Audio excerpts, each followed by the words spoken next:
Good afternoon and welcome to FDN News. I'm Bree Santiago.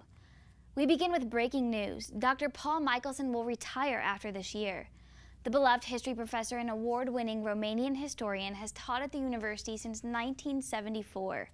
We plan to speak with Michelson this week and we'll have more on his upcoming retirement as soon as possible. We continue our coverage tonight on the Ebola breakout in Africa and its impact on Huntington University. One of our students is currently serving just miles from the infected countries. I spoke with that student on the phone this week to find out the status of her safety. Senior Youth Ministry and Missions Major Lindy Kushinikoff has spent the last 4 months working as an intern for Agape Gospel Mission in Ghana, Africa. According to calculations made by Oxford, Ghana is predicted to be infected by Ebola in early December. The study is based on the idea that Ebola is being spread through the animal kingdom and then to pedestrians. Because Ghana is only 200 miles from the infected countries, the researchers at Oxford say that it is not a matter of if the country will be infected, it's a matter of when. The head of nursing department, Dr. Margaret Winter, explained to us that with early detection, Ebola can be treated. It's almost like the flu. In a way. Once you contact the flu, you need to have treatment to overcome the symptoms of what the flu is. And it's the same things. It really doesn't have an effect, usually long term on the body, except if it gets to the stages where you have the bleeding. And of course, if the body bleeds profusely, then you're going to die as a result. The problem is that the countries infected with the disease do not have the medical resources to put a stop to the rising death rate. The question is, what does this mean for our fellow forester? Kushinikoff's advisor, Dr. Karen Jones, told me that it is not the university's responsibility to bring a student back from their prime location. The organization the student is working with ultimately decides if the environment is unsafe. I spoke with the student directly and she told me that as of right now, the mission does not seem too concerned.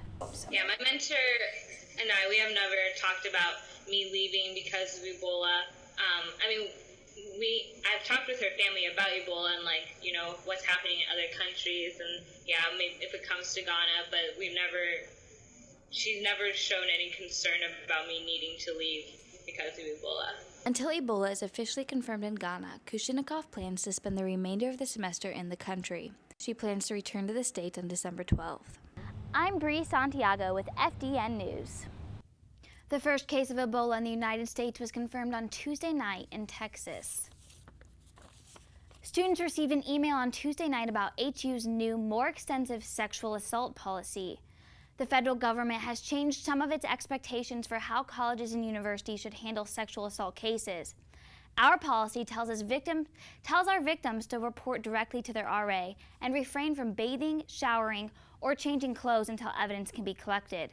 Schools all across the country are required to change their policies.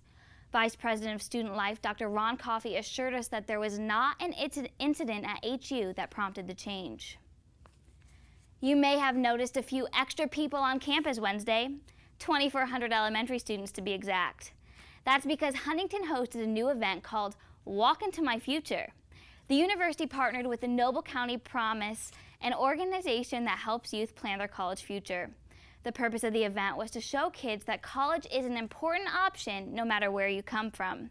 The students participated in learning stations that helped them answer the question, what do I want to be when I grow up?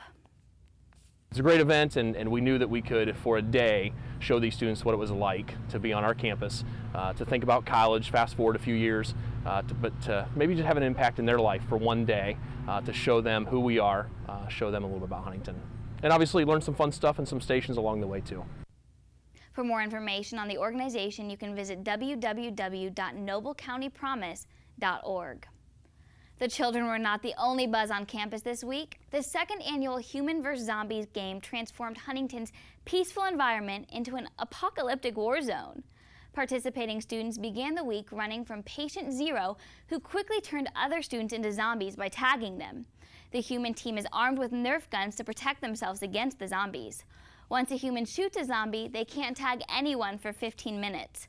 Sophomore Mason Bowen organized the event for the first time last year as a way to break apart the normal everyday school schedule. I think it's just a good outlet for a lot of people to kind of get away from the typical routine that they do during school, and it kind of puts an interesting twist on how they're going to get to classes or how they're going to go eat. I think this year the gameplay is going to be a lot smoother and a lot easier for people, but there's still going to be the same issues that we had last year that are going to rise up, I'm sure. Safe zones include all academic classrooms and dorms. You can follow the results of the game by visiting the event's Facebook page, HU Humans vs. Zombies. A new restaurant has opened in Huntington after a rough start. On September 17th, Mighty Dogs opened its doors, but after a very busy first day, the specialty hot dog joint decided to temporarily close down. According to their Facebook page, the small restaurant experienced several problems, including equipment malfunctions and unprepared staff. The restaurant reopened on Monday, and an employee tells us that they are ready for customers. Campus will be extra busy this weekend as the school celebrates homecoming. The weekend will kick off with a parade on Friday at 4:30 p.m. Dinner and coronation will immediately follow. This year's Olympiad colors will be announced at the coronation. New this year, Senate and SAB will host a dance in Hardy Basement at 10 p.m. Spirit points will be given to the best represented team at the dance. Students will want to come to it because, everyone knows on the Huntington campus that Olympiad's a big deal, Spirit points are a big deal, and so if their team is well represented, then they can get Spirit points. Saturday will include the men's and women's soccer games, the Powder Puff Championship, and Davis Hall Follies. Well, that's all we have for you in this installment of FDN News. As always, thank you for joining us. Don't forget to check us out online at forresterdigital.net and follow us on Twitter at FDN_news. Have a wonderful homecoming weekend, and we'll see you next week.